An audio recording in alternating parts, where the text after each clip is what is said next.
folks said, Jen.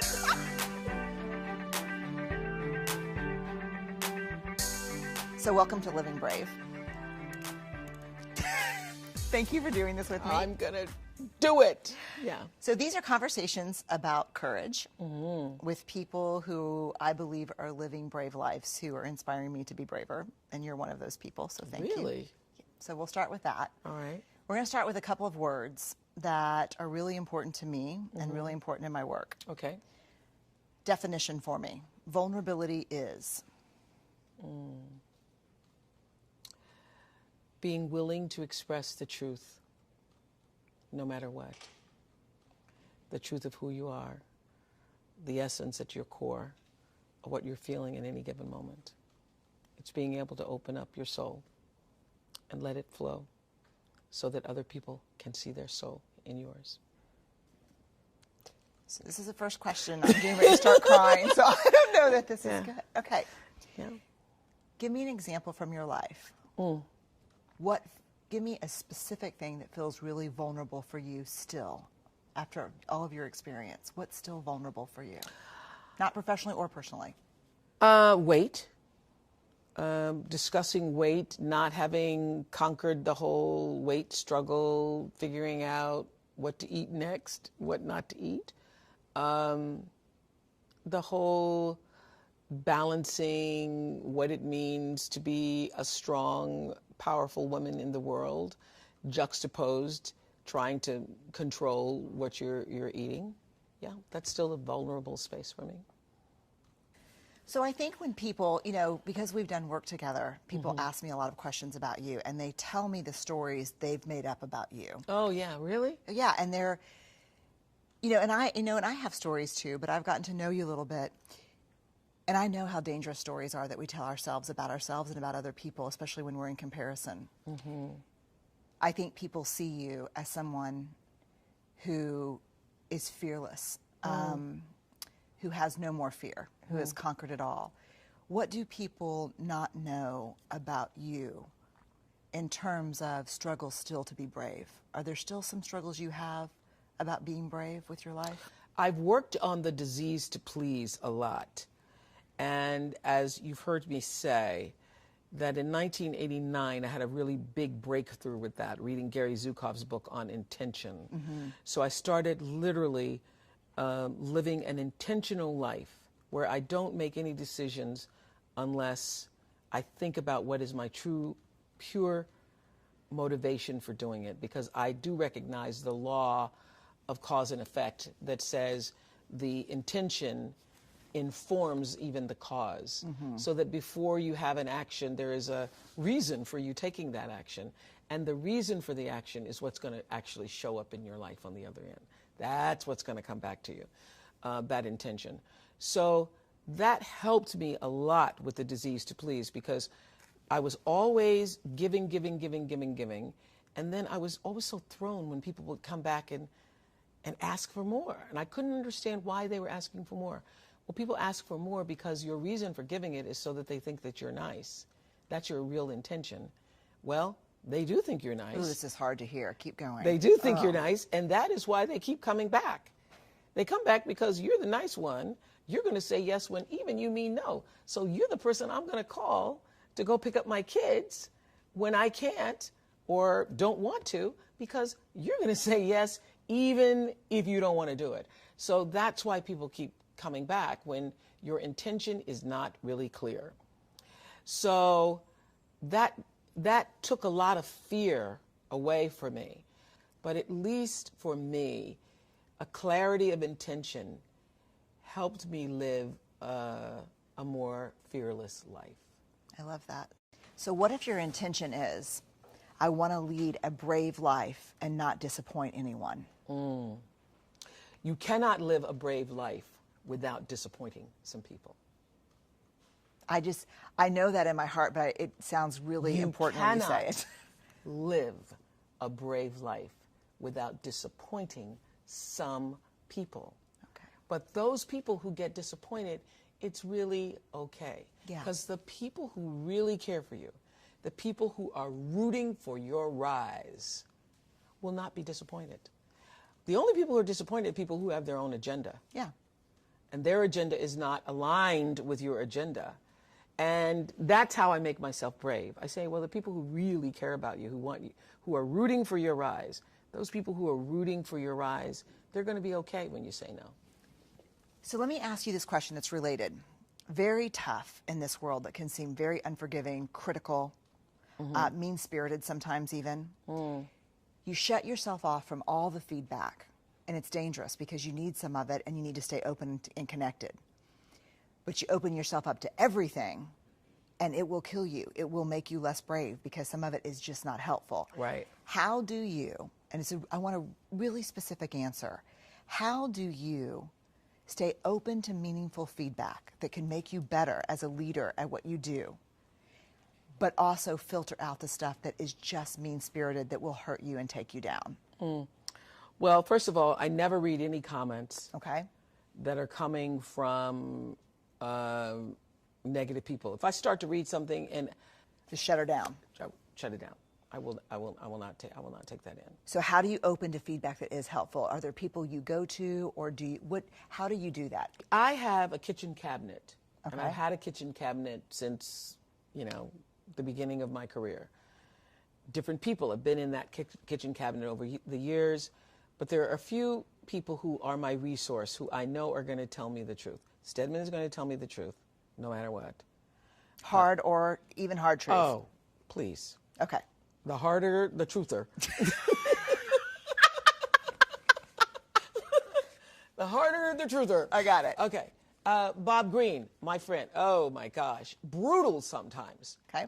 Brutal to the point of the reason why Bob Greene he's like my brother, but the reason why we remained friends over the years, he's the only person that's actually been so brutal with the truth he's made me cry, but is not afraid to tell me just the brutal truth. Okay. I have Bob Greene, I have Stedman, I have Gail, who are going to tell me the truth no matter what. These are your truth tellers. These are my truth tellers. I got a cabinet for sure, and I value them so much because they will tell me what I don't want to hear but need to hear. Yeah. And they'll love me through it, but And they'll this tell is me. the other thing. Your cabinet can go through all of those comments, because feedback is great, and you can get it immediate now. Your cabinet will go through, and they can share with you the things, even that are negative, but that are not mean-spirited. Yes. Yeah. So the physics of vulnerability, if you're brave enough, often enough, you're going to fall. Not you're going to risk falling, but you're going to fall. You're going to fall. Right. What has been one of your toughest falls? Oh, boy.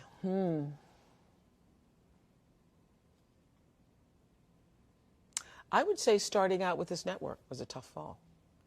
I'd come off the glory and the victory of 25 years of the Oprah show, and was trying to put together the pieces of building a network without the right pieces. I really was trusting other people's ideas about how to do it, and it wasn't until I had the good sense to bring in my own team of people whom I'd been working with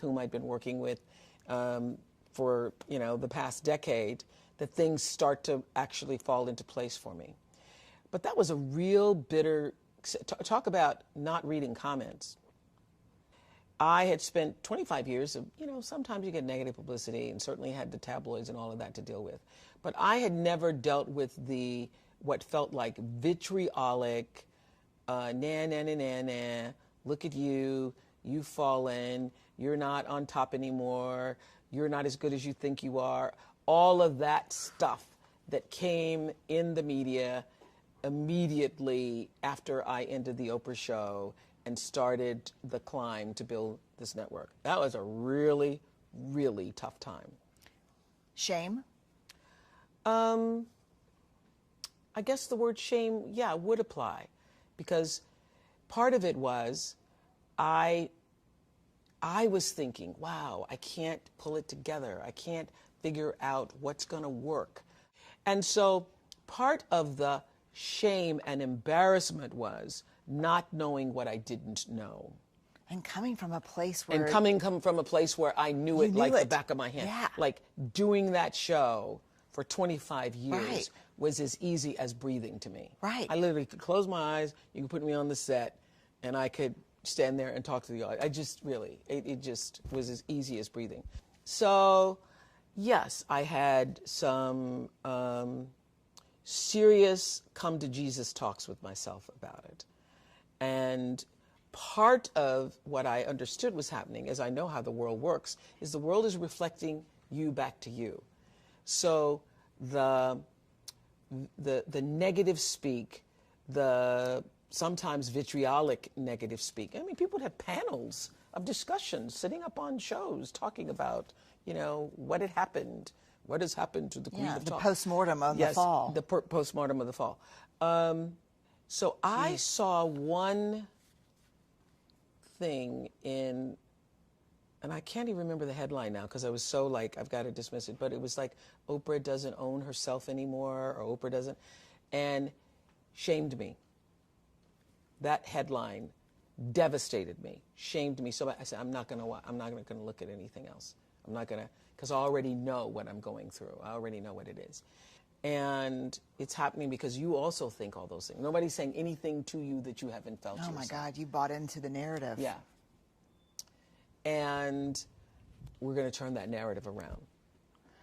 So I had David Zaslav actually said to me one day, this narrative changes today. We're changing this narrative. It's true. So yeah, that was a very difficult. That was a time that required a lot of courage, and not just courage to keep going, but courage to like, okay, what does this really mean? What is this really trying to say to me? You know, shame has two tapes: Never Good Enough and Who Do You Think You Are? Mm-hmm. When you're getting ready to do something brave in your life, what is the shame gremlin message that you have to be the most cautious about? The one that you have to say, I'm turning this down. I've lived with Who Do You Think You Are my whole life. And not from myself as much as what was reflected to me. Because who do you think you are? You're a little color girl, come from Mississippi. Who do you think you are? You're sitting up on national television.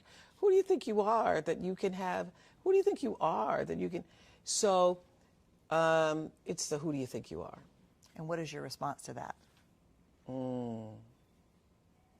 My response is, I used to fear hearing the term, who do you think you are? Or you must be pretty full of yourself. Big for your britches. Too big for your britches. Now I work at being full. I want to be so full, I am overflowing. So when you see me coming, it ought to make you proud. To borrow a line from Maya Angelou's Phenomenal Woman. When you see me coming, it ought to make you proud. And what you see is a woman so full, I'm overflowing with enough to share with everybody else. I'm going to own the fullness without ego, without arrogance, but with an amazing sense of gratitude that I've been born at a time where I am female on the planet, and I have the great pleasure and freedom to fill myself up. Amen. Amen. Amen. Amen to that. We're going to take a really sharp right turn. Mm-hmm. If you could put anything on a T-shirt, what would it be? It would be Love is the Cure. Love is the Cure. Love is the Cure. You have a soundtrack for your life. Tell me one song that would absolutely have to be on that soundtrack. Amazing Grace. Amazing Grace. Amazing Grace. Do you have a favorite version? There is only in my mind one version, Winfrey Phipps sang Amazing Grace on my front lawn in 2005 when I brought all the legends who had represented what it meant to be excellent in my childhood. So there was Maya Angelou and Coretta Scott King, and there was Dorothy Height, and there was Roberta Flack. There was Diana Ross, and there was Ruby Dee and Cicely Tyson, and Winfrey Phipps sang Amazing Grace on my front lawn. Favorite room in your house? Well, first of all, I love my house. I love your house too. Okay, I gotta okay, say. I gotta say. Oh my goodness. Favorite room in my house. Oh God. I love this question. It makes me smile. Favorite room in my house is my bedroom, office, sitting room. That is where I spend the most time. First of all, there's light coming in, and usually I'm working from my desk, literally with my bare feet up on the desk. You know, that's my power position. Yeah. When I was filming The Color Purple, I had written, I still have the journal, in my journal that one day I really hope I have enough money to have a home with beautiful things in a beautiful surrounding that matches my beautiful spirit. I wrote that down in the summer of 1985. And there is the power of intention. And there is the power of intention. But having a home surrounded by beautiful things with, you know, that match my beautiful spirit. What's the best thing about being your age? Oh, gosh. The best thing about being my age is I have reached a point where I live in the space of awareness of the time that I might have remaining. You know you have more time that you have lived, unless there's going to be some big DNA discovery, than you actually have to live. And so it makes the time that you have right now even more precious. And there's an awareness. And, you know, one of the great, great, great things about, for me, doing interviews all these years on The Oprah Show and on OWN, was that I got to learn from other people's mistakes. So I paid really close attention to the stories. That's powerful. I paid really close attention. And I learned, you know, some people watch a lot of shows. I think probably Gail watched more shows than anybody because she would watch every day and exercise. But she saw every single day. Yeah. I was there every day. And I got to hear everything and everybody, all the theories and all the stories and all the layers and layers of dysfunction, along with people's victories and their triumphs. Oh, and, the wisdom. Wisdom. And I took it in. I was a student of it. I wasn't just a talk show host. I was a student. I became a student of life, other people's lives, and how to live well by listening to those stories. So I paid real attention, and am at a point in my life where I can literally rejoice in the knowing space that I hold. There's a sense of confidence that can only come, I think, when you know and are assured that you are living life well, and not from the point of view of having a lot of things, but living life from the center space. When you're living bravely, because you're living your truth.